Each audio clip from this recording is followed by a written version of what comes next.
Cell introduction की series में आज हम पढ़ने वाले हैं केंद्रक की संरचना यानी कि स्ट्रक्चर ऑफ न्यूक्लियस। उसके पहले हम रिवाइज कर लेते हैं कि इसके पिछले लेक्चर में हमने सेल के बारे में क्या क्या पढ़ा था।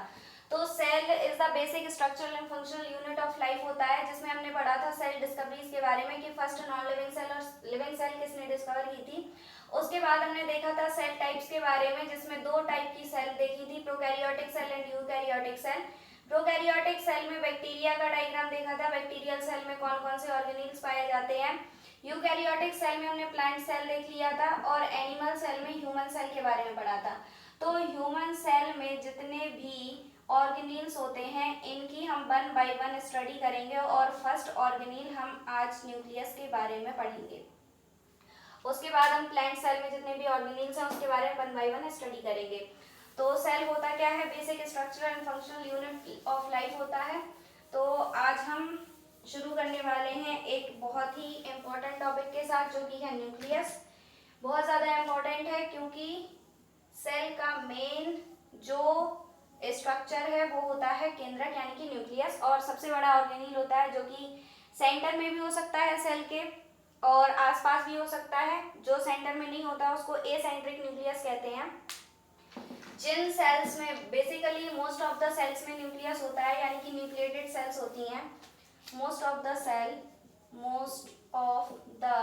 Sales are nucleated. न्यूक्लिएटेड का मीन्स क्या है, केंद्रक केंद्रक वाली होती हैं कोशिकाएं। लेकिन एक्सेप्शन है, एक्सेप्शन के बिना बायोलॉजी ना हो ऐसा हो ही नहीं सकता। तो एक्सेप्शन क्या है, आरबीसी यानी कि रेड ब्लड सेल, ये ए न्यूक्लिएटेड होती है। ए न्यूक्लिएटेड का मतलब क्या है, इसमें केंद्रक नहीं होता है। तो आरबीसी के पास केंद्रक नहीं होता है, ये केंद्रक विहीन होती है। तो आगे बात कर लेते हैं। केंद्रक को एक और नाम देते हैं कैरियन, ये एक ग्रीक वर्ड है।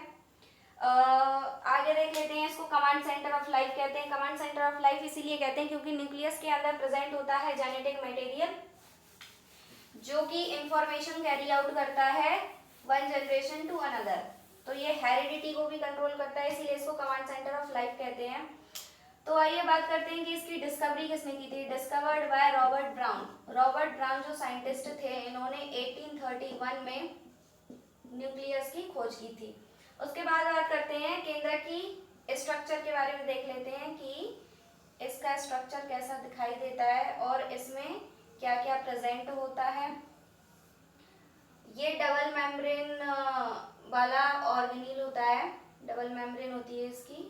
इसको कहते हैं आउटर मेम्ब्रेन यानी कि बाह्य झिल्ली। इसको कहते हैं इनर मेम्ब्रेन, इनर मेम्ब्रेन यानी कि अंतर झिल्ली। और ये दोनों ही बनाती हैं न्यूक्लियर मेम्ब्रेन, न्यूक्लियर मेम्ब्रेन। इसको और क्या कहते हैं, न्यूक्लियर एनवेलप भी कह सकते हैं। और इसका दूसरा नाम होता है कैरियोथीका, कैरियोथीका भी कहते हैं इसको। अच्छा, ये जो न्यूक्लियस है इसकी स्टडी को क्या कहते हैं, आप लोगों को पहले बताया था, study of.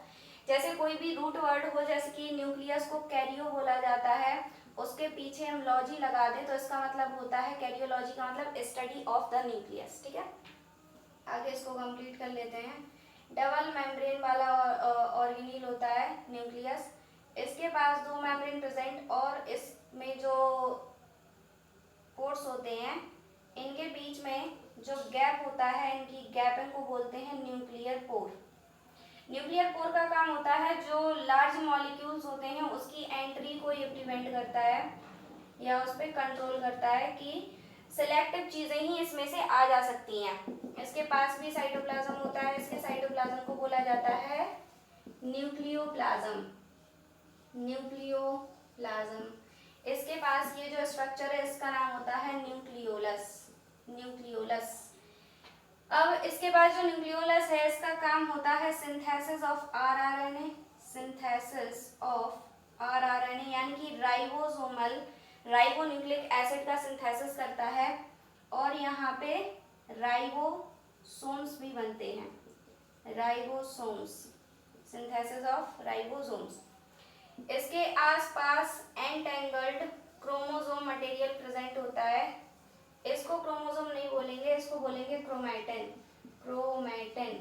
Chromosome is the condensed form of DNA पास क्या प्रेजेंट होता है, डीएनए, और डीएनए पे क्या प्रेजेंट होते हैं, जीन्स, और ये जीन्स क्या करेंगे, आगे इंफॉर्मेशन कैरी करते हैं, और ये इंफॉर्मेशन क्या प्रोवाइड कराती है कि कौन सा प्रोटीन सिंथेसिस होना है। अब यहाँ पे ये क्या है, साइट ऑफ ट्रांसक्रिप्शन, यानी कि यहाँ पे डीएनए से आरएनए बनेगा, आरएनए यहाँ पे कौन सा बनेगा, मैसेंजर आरएनए, और ये मैसेंजर आरएनए आगे ट्रांसलेट होके प्रोटीन सिंथेसिस करेगा, प्रोटीन बनाएगा। आगे बात कर लेते हैं इसकी जो आउटर मेम्ब्रेन होती है, सिलेक्टिवली परमिएबल होती है, सिलेक्टिवली परमिएबल का मतलब ये कुछ सिलेक्टिव चीजों को ही अंदर बाहर जाने की अलाउ करती हैं। ये होता है न्यूक्लियर पोर यानी कि केंद्रक छिद्र। इसके जो न्यूक्लियोप्लाज्म है इसमें क्या प्रेजेंट होता है, कुछ एंजाइम्स प्रेजेंट होते हैं, इसमें कुछ प्रोटीन्स प्रेजेंट होते हैं, वाटर तो होता ही है। और आगे बात करते हैं इसमें जो ये पोर्स हैं ये 3000 से लेके, यहाँ पे लिखा था पोर, न्यूक्लियर पोर, 3000 से 4000 यहाँ पे न्यूक्लियर पोर हो सकते हैं। और इसकी जो मेम्ब्रेन है इन दोनों के बीच में जो ये स्पेस होता है इसको कहते हैं पेरीन्यूक्लियर स्पेस, और इसका जो साइज होता है पेरीन्यूक्लियर स्पेस का 10 to 50 नैनोमीटर होता है। इसकी जो एक लेयर आउटर मेम्ब्रेन और इनर मेम्ब्रेन के बीच का जो ये स्पेस होता है ये 10 to 15 नैनोमीटर का होता है। आगे बात करते हैं कि इसके फंक्शंस क्या होते हैं, फंक्शंस ऑफ न्यूक्लियस। क्योंकि इसमें डीएनए प्रेजेंट होता है जो कि हेरिडिटी को कंट्रोल करेगा, तो कंट्रोल ऑफ हेरिडिटी, ये मेटाबॉलिज्म को भी कंट्रोल करता है, तो मेटाबॉलिज्म कंट्रोल भी होगा, मेटाबॉलिज्म कंट्रोल। नेक्स्ट बात करते हैं ये क्या करता है, synthesis of rRNA and ribosomes, ये सिलेक्टिव ट्रांसपोर्टेशन भी कराता है, सिलेक्टिव ट्रांसपोर्टेशन।